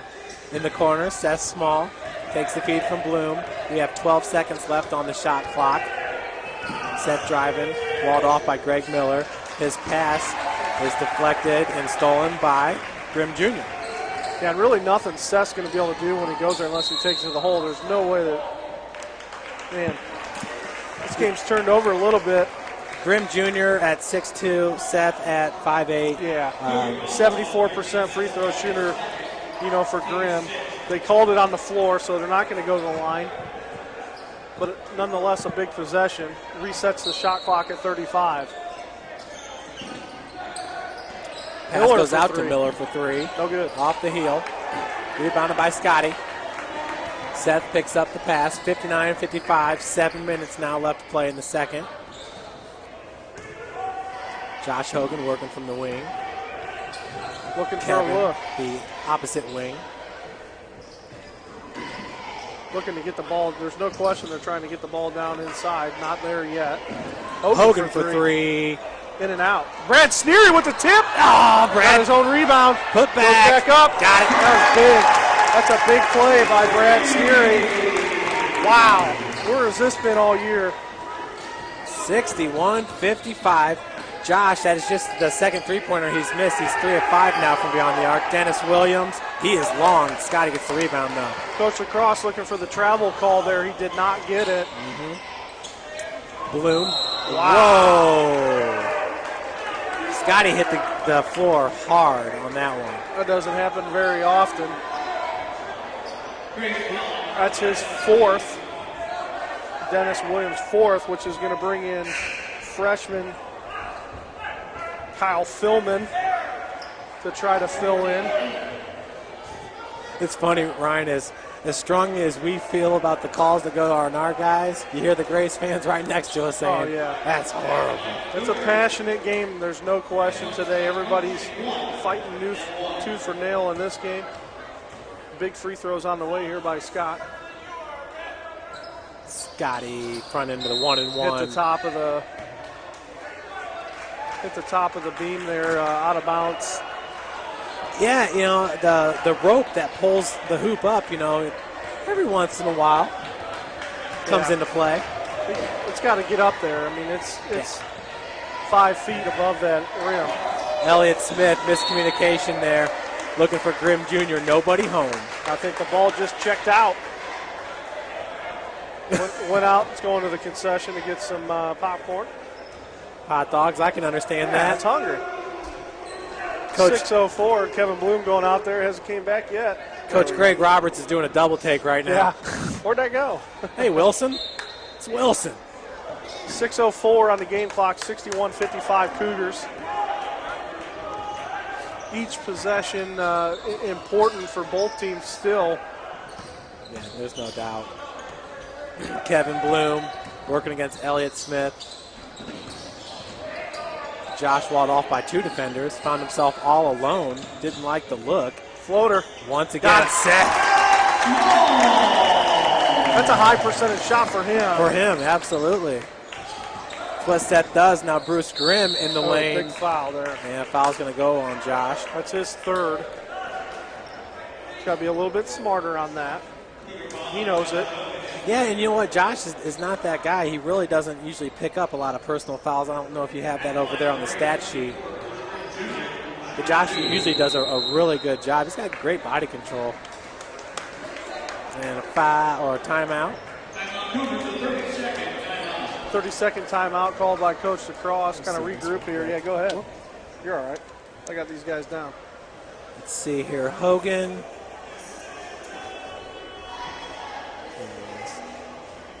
Personal fouls, 21 on the season. That's pretty good. Scotty's at 40.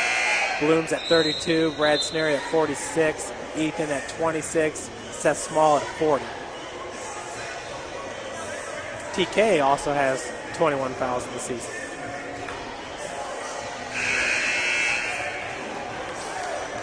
.532. As Ryan said, our next broadcast will be this Wednesday, 7 p.m., number 9 versus number 1. If you cannot make it out to the hut, then certainly tune in. But we'd love to have you out here. Great atmosphere it's been today, there's no doubt. On a day when IU got the big win over Minnesota. Huge. I believe that the final score was 88-81 on that one. Oh, wow. Watch for the press here. I wonder if Grace is going to put the – no, they backed off. I thought they went a little smaller guard lineup. Seth really does a good job of handling the press, as we saw last year, starting point guard as a true freshman. Bloom over to Brad. Bloom working from the wing. Elliott's in his face. There's a good matchup between Sneary and Philman down low. I think that's a mismatch in favor of St. Francis. Brad can get position. He's so much stronger. Seth doing a good job of trying to get separation from Grimm Jr. 3 seconds on the shot clock. Scotty from 17 feet, rebounded by number 50, Kyle Philman. Kind of a desperation shot there from outside. There was about 3 seconds on the clock. 4:45 to go into game 63-56. Once again, the feed goes down to Philman. He gets it off the glass. He'll head to the line for the end one.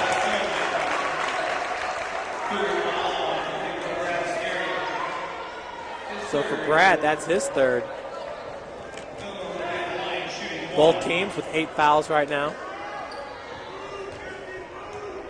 Philman on the year. 77% free throw shooter. Knocks it in. 4-point advantage right now for St. Francis. 4:39 on the clock. Well, it's all about defense right now, Jeff. There's no question. Getting stops on both sides, and there's a turnover, a weak pass.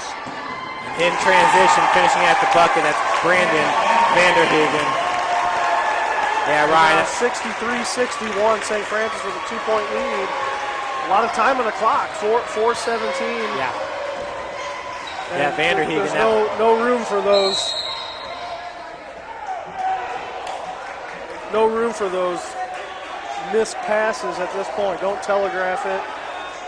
Going to have to get a lot of screens, a lot of moves, a lot of cuts.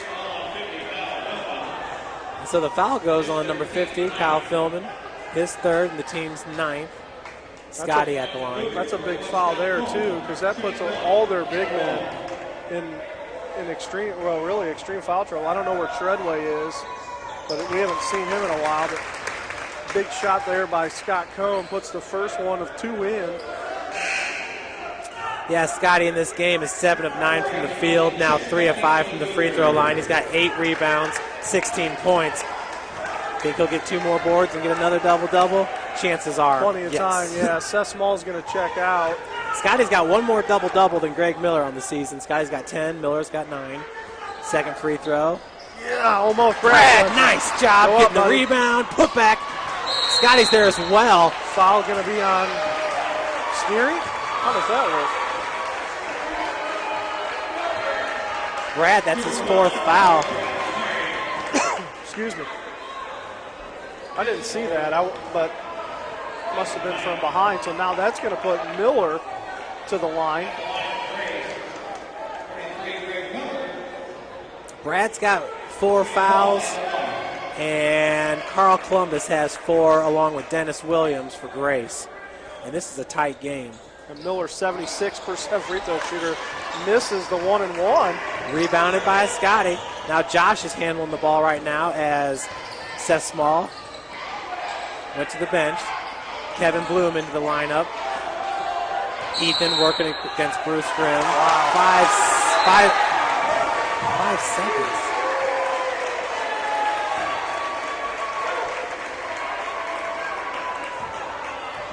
You just got to swallow that one. That's just what it was.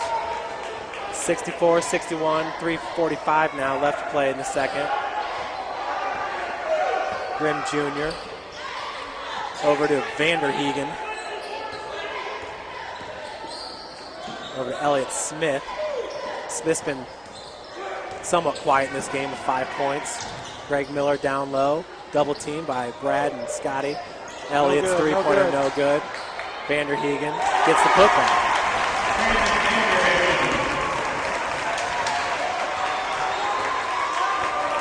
So 63-64, Cougars with a 1-point advantage with 3:10 to go. And Hussey goes hard, got it. So Cougars answer, go up 3 with 3 minutes left in the game. Bruce Grimm Jr. once again almost came up with the steal. He's had a fantastic game defensively for Grace. Greg Miller looking for the handoff.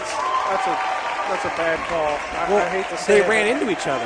a bad call. That was a Grace and Grace hit. Yeah, that was You know, Joe Parson used to say it only time. It's only in the MCC you see type of this. We can't use that word anymore. Crossroads League is starting to live up to the expectations. No, that wasn't right there. Plus, that gives Josh his 4th foul. So 45, Dennis Williams checks in for Kyle Philman. So Grace going with some size, 6'11", 6'6" of Miller. Misses. Second one off the heel, rebounded by Brad. 2:45, 66-64 Cougars, 2-point advantage. Hogan. A lot of 4 fouls out there. Yeah. Timeout, Coach Lacrosse. One of those is Josh. Full timeout.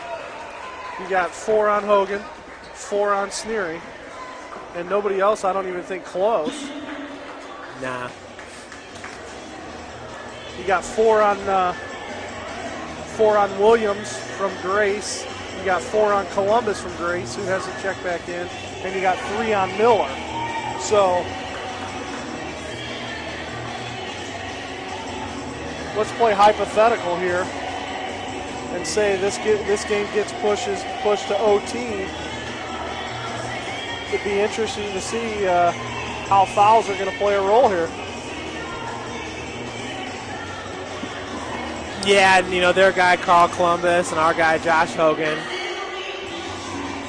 Guess they kind of... You got Sneary and Williams. Yeah, I just don't like that last foul they called on Josh. Kind of bothersome. Bruce Grimm Jr. leads all scorers with 21 points. Scotty's right behind him with 17. Ethan has 11. Hogan has 10. Sneary with 15. Brad 7 of 10 from the field. Scotty 7 of 9 from the field. 3 of 6 from the free throw line. Scotty's also 1 board away from his 11th double-double of the season. He's going to get it. We got 2:40 left on the game clock. He's going to get at least 1 board. Yeah. I hope so, at least. He gets at least 1 board in this last 2 minutes. I'm thinking he's going to finish with 12. Probably tack on about 7 more points. I like where your head is. Hogan working against Vanderhagen. Over to Bloom. Bloom, nice feed to Hussey. Cougars doing a really good job today of penetrating and dishing out. Hogan's got the ball right now. There is 6 seconds on the shot clock. Josh got a wide open 3. Beautiful looking. In and out. Yeah, No good. Josh now 3 of 6 from beyond the arc. 2 minutes, 10 seconds left here. Cougars with a 2-point advantage. Grimm Jr. gives it over to Miller, over to Elliott. Elliott Smith. Grimm Jr.'s pass is deflected by Brad Sneary. 15 seconds now on the shot clock. Grimm Jr. had Smith wide open in the corner. Williamson traveled, no call. Yep. Brad Sneary comes down with the rebound. How many boards has Sneary got in this game? He's got to be pushing double-double. He's already there. Ryan just picked up his 15th rebound to go along with 15 points. 15. What a great day. I mean, to me, no matter what, player of the game for me, Brad Sneary, no question. That's good because we normally don't really get to interview him. Yeah, we're going to get him today. We're going to force him to talk to us. Yeah. And I think that's we'll have to check his. I know that he had a double-double maybe one other time this season. Oh, yeah. Yeah, no, actually, Brad's had 2 double-doubles. One was against Wilberforce, Ohio. That was back on December 8th. Okay. 16 points, 11 boards. Scotty had a double-double in that game as well with 19 and 11. And then Brad also had a double-double against Spring Arbor back on November 27th. That was on the road. Remember, a great defensive game for St. Francis in that one. 14 points, 10 boards. Did Scott have a double-double in that as well? Nah, just the Wilberforce game. Yeah. But both are looking to get double-doubles here. Brad already's got it, his 3rd of the season, of course. 15 and 15, unreal. I'm thinking that 15 is a season high, too, for Brad. Well, it looks like Coach Lacrosse making a substitution, getting Brad out. Looks like Ethan, Josh, Kevin Bloom, Scotty, and Seth Small checks in. So, well, the good thing about Brad Shooters. getting a breather here is he's got 4 fouls. And this is a tight game. I mean, chances of this going to overtime are 50-50, yeah, it's going to be close. Let's hope we just get it in regulation here. I just don't want the game to be on the line with Bruce Grimm Yeah. with the ball in his hand, you know what I mean? No shot clock. And no fouls on Grimm at all, so he's not going anywhere. He gets NBA-type treatment. No kidding. Seth Small over to Bloom. Bloom corrals it. Down low, Scotty working from the block. Spin Look around. at Nice jumper from the baseline for Scotty Cohn. Timeout called by Coach Lacrosse. That's I think it's three consecutive timeouts. And I believe Coach has got 2 left. Grace, it looks like Grace still has 4. It's like you said earlier, Ryan, every single possession is so important, especially is. for the Cougars to maintain this lead. In the girls' game or in the women's game earlier, for Grace, it was every possession. They just had to make it meaningful, had to get the good looks because they were down by 7. In this game, though, both. Well, I think really the emphasis all year with this team is being able to defend, and they've done such a good job defensively this year that I think they're counting on the stop and going into the next possession. So, Coach Lacrosse has to feel extremely confident in his defense to get a stop. Just don't let Grimm get a wide open look, or don't give up the easy basket. And as long as they're working for their points there, Coach is going to be satisfied. So, I think with a turnover here, maybe a good defensive stop, a turnover, anything we can get out of this is really going to push Grace to foul, going to put us in the line, and that's really what we need to do. Yeah, Brad Sneary looks like he's checking back in for the Cougars. So Chad Lacrosse taking the defense serious here. Yeah, and it's a good move. Even with Brad's got 4, it's a good move. Yeah. I mean, he knows he's got 4 fouls. There's no question. 1:22 left on the game clock. 4-point advantage for St. Francis. Bruce Grimm Jr. leads all scorers with 21 points. And the jumper from 12 feet is no good. Coming down with the rebound is Ethan Hussey. That's what we needed, a stop. Yep. We got it. So Josh, Foul there you on go. 32. Vanderhagen trying to get the steal. It's really a good foul for Grace. Oh, yeah, it's a good foul, but the way things were going, I'm just hoping they didn't find a way to call that one on Josh. No kidding. 104 on the game clock. 68-64. Josh hits it. He's a 70% free throw shooter. 34 of 48 entering this game. Cougars up 5. Second one's in.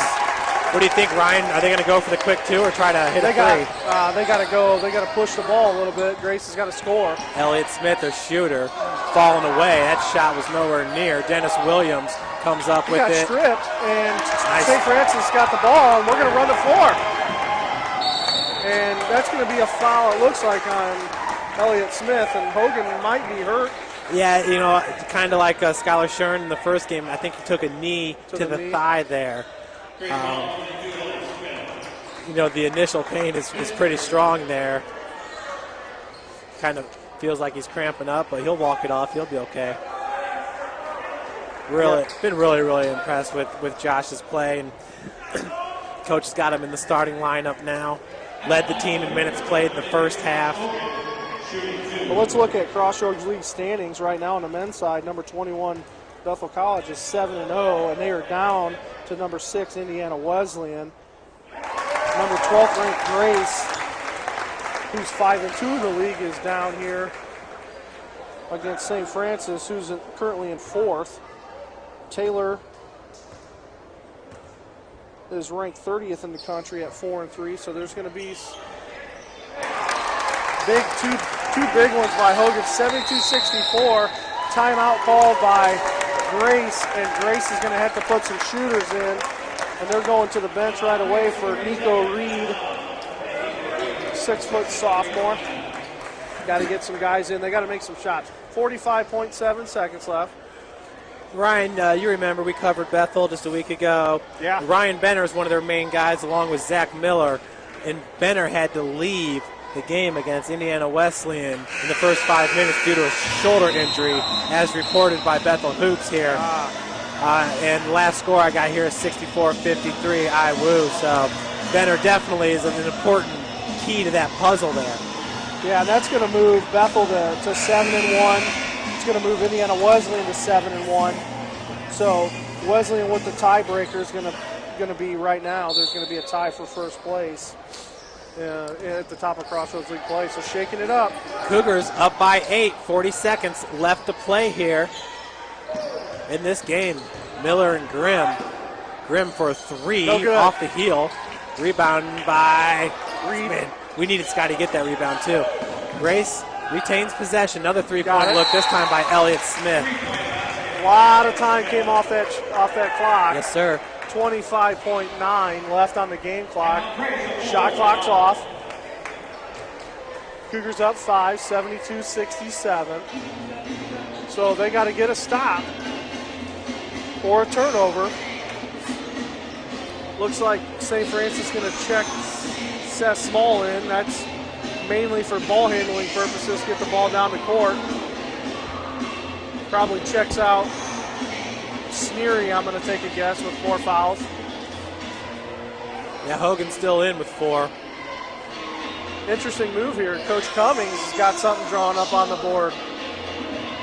You know, we talk about the preparation of this team, and that man right there is on huddle more than any man I've ever seen, breaking down film, you know, and him and Coach Lacrosse talking back and forth between offices about, you know, what's going on here, what they're doing here. They need a window to kind of open up the window so they can see each other's office, but the preparation that they put in every single piece of film that goes through their hands is unbelievable. Ryan, trust me, no one knows better than me. I'm kind of the person that brought Huddle here. Yeah. I run Huddle for our football team. We break down all the player stats and stuff like that. But Coach Cummings has taken it and just ran with it, and it's so great from my standpoint to see. No foul call there. Turnover by St. Francis, and looked like Ethan got pushed into the water cooler. Well, Nico Reed got away with that one. A hand on the back, push. It pushed him out of bounds, and no foul call, so now the turnover goes to Grace. There's 25 seconds on the clock here, a 5-point lead by St. Francis. Ryan, some of these calls are just hard to stomach. It is. But you got to think, here's the scenario. You got 25 on. They're going to have to get really a quick shot. 3 or 2 doesn't matter. They need them both. If they're able to make it, definitely there's 1 timeout remaining on each side. You got to have to call a timeout. So you're talking at most 15 on the shot, or 15 on the game clock with a quick one. And Brad's back in, of course. Him and Scotty down low. I'm thinking there might as well just go for the 3-point attempt, because baskets are hard to come by in the block when you got those 2 guys on the floor. Yeah, no question. We'll see what, this is really our defensive lineup. So, Ryan, the number? The number is 1. Scotty needs 1 rebound, and both him and Brad will have double-doubles for the second time this season. Okay. 25 seconds left. He needs 1. He needs 1 for what, 2:40 something? We said he needed 1 in 2 minutes and 40 left on the clock. Yeah. Still hasn't got the 1. Yeah, but, a missed 3-point attempt here by Grace should set Scotty up nicely.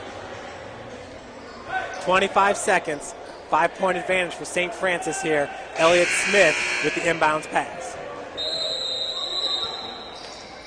Kevin Bloom guarding. Pass goes over to Grimm. Brad Sneery with the defense. Pick set by Greg Miller. Good help by Josh Hogan. Can't have a runner foul in the he lane. misses it. He misses the runner. Unbelievable. Hussey comes down with the rebound. 14 seconds left. Hussey's going to head to the free throw line. Wow, who would have thunk that Grimm going, really going straight to the hole. Hogan knows he's got 4 fouls. He's going to pull off, which he does. And Grimm misses the runner from about 2 feet. Well, yeah, looking at Grimm, he's 7 of 16 from the field in this game. 1 of 4 from beyond the arc. 6 of 9 from the free throw line. 5 boards and 21 points. Hussey's first attempt is good. Hussey, 65% free throw shooter. Cougars up 6. Makes this one. Got it. 3-possession game now. Got to have to get some quick shots here. 12 seconds left on the game clock. 3, Grimm. Air ball. Vanderhagen with the putback. Deep. Got to get the ball in. Call timeout. We got time. Call timeout. And Coach got already it. did. Sorry for my coaching on on the air there. We get a little excited in the booth here. So St. Francis, I believe, has no timeouts left. That's full, so they're done. But they just got to get the ball in bounce, really. They're probably going to get a quick foul. Maybe 4 or 5 seconds left on the clock. And Grace will have to go full court and score a bunch.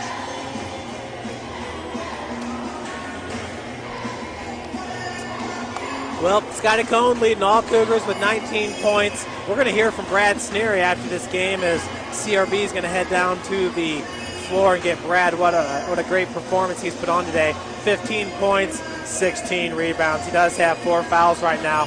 Both him and Josh Hogan with 4 fouls. Over on the Lancers side, Dennis Williams and Carl Columbus with 4 fouls. Yeah, I'm hoping to get these two, Coach Lacrosse and Brad together. And, man, give credit where credit's due. He was 15 and 15. I think his numbers are roughly the same, 15 points, 15 boards. Inbounds pass to Kevin Bloom. Squirts free, so a turnover by the Cougars. Ooh, that's interesting. And now Brad's going to check in to play defense down the block. I guess it increases Scotty's opportunity to get another double-double. Yeah, could get the rebound. And also, Philman's going to check in, so what are we doing here? Somebody's got to come off the court. yeah, Grace has got 6 players. Hello. Penalty or something? Can we take him back 15 yards? That's unbelievable. I've never seen that, Ryan. Grimm Jr. with the inbounds pass, looking for Elliott Smith. He's going to go up top to Philman. Philman loses Turns it control. over. Kevin Bloom picks it up. He's going to dribble out How the is clock that not here. a foul?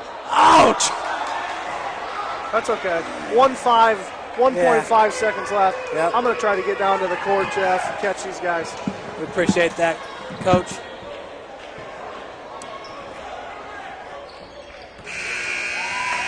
And that'll do it. So your Cougars with a big-time victory here at the Hut.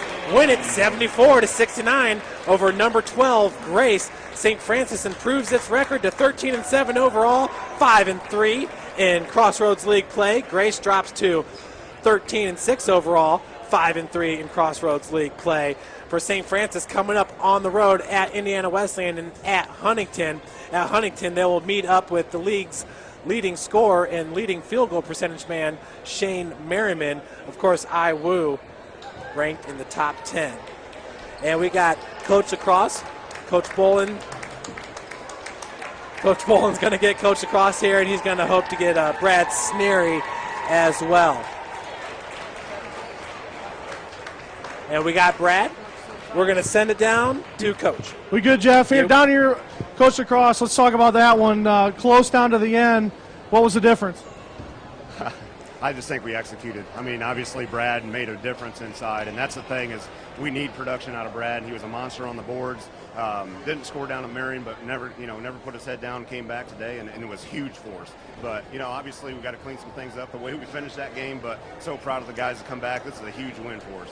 Yeah, 15 points, 15 rebounds, Brad. Double-double. I think it's your third of the year. Tell us a little bit about your game today. I was really just hustling, going after everything. Some of the rebounds were coming my way, and that always helps too. No question. I know we were looking at the scoreboard, and it looked like Wesleyan took out Bethel, so another shake-up in the Crossroads League. How do we look going forward against Indiana Wesleyan? What do we got to do? Well, I mean, I think just like execute offensively, we got to be solid defensively. I thought we took them out of a lot of things, made it tough for Grimm occasionally. We just got to make teams take tough shots and rebound the basketball. But I've been happy and very pleased with the way we've been playing all season long.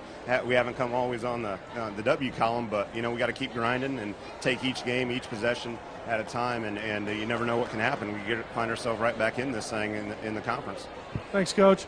Go back to Brad here. Let's talk a little bit about just the defensive stuff that's went on this year with this team. A completely different defensive team from last year. What do you guys credit that to, and how's that been going for you? Really just working hard in practice. It's kind of hard to score since we lost Q. We have to find different ways, and I think we turned into our defense, help cause turnovers and help get us up and down the court to score easier, fast break points. Well, thanks. We appreciate it, Brad. Good game today. Up to you, Jeff. So that was Brad Sneary, who collected his third double-double of the season, 15 points, 15 boards, and he was just a monster underneath. You heard Coach Lacrosse say Brad didn't score against Marion last Thursday, a heartbreaking loss by 2 points, but never kept his head down and came into this game, and this was a must-win, and that's exactly what the Cougars did. Got the big W. And Ryan, you can just see it on the floor. You talk about coaching your coach, and so much goes into the preparation stuff. Coach Lacrosse looks exhausted but super happy. No question. You think about really, we said Tuesday, Thursday, Saturday, and you got one day to prepare for a team like Grace. And if you're really good at preparation, you get the advantage. Not that Grace didn't prepare well enough, but that's 2 losses in a row for Grace, which is going to put them at, let's update that, actually. Crossroads League play, it puts Bethel at 7-1, Wesleyan at 7-1. Grace drops to 5-3, which is now tied with St. Francis at 5-3. And then we'll go through, we're not sure about Taylor, Marion, Huntington yet. We'll get some up-to-date scores, but man, what a shakeup. What a great game Brad Sneary was outstanding today. Yep, there's no doubt about it.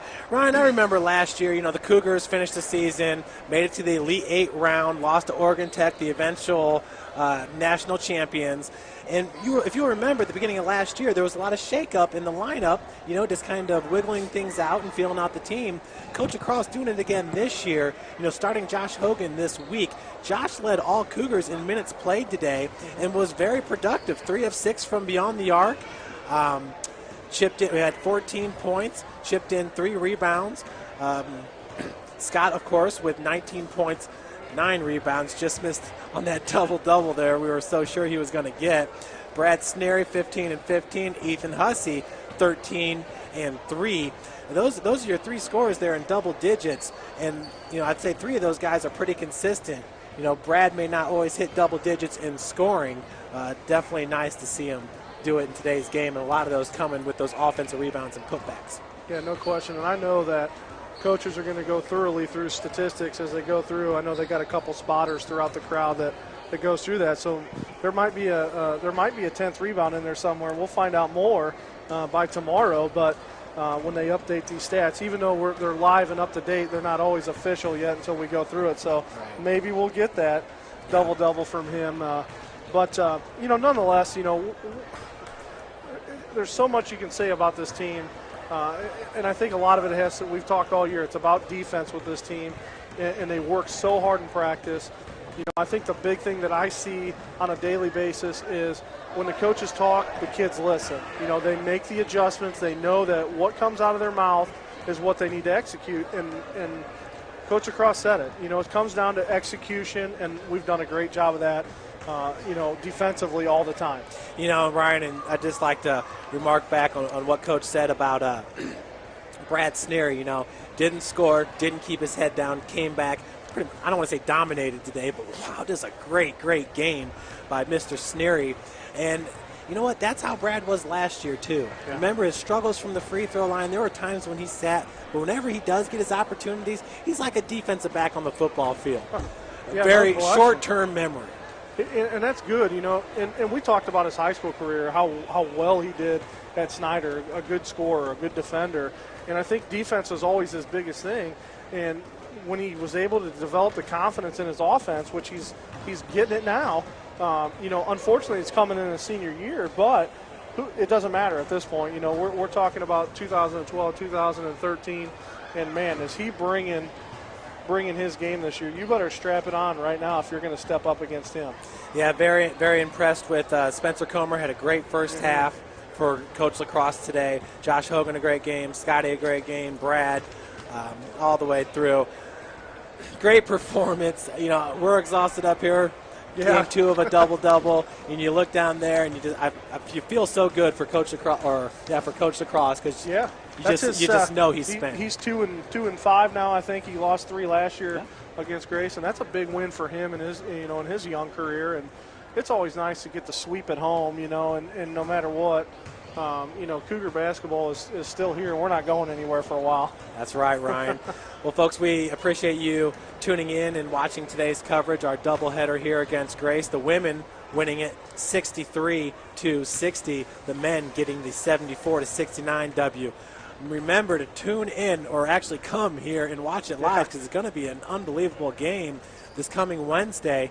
Number 9 ranked Lady Cougars against number 1 Indiana Wesleyan. The men's team on the road, Ryan, it's going to be a tough stretch, but I have confidence that you've seen it today. I mean, they can handle it at IWU and at Huntington.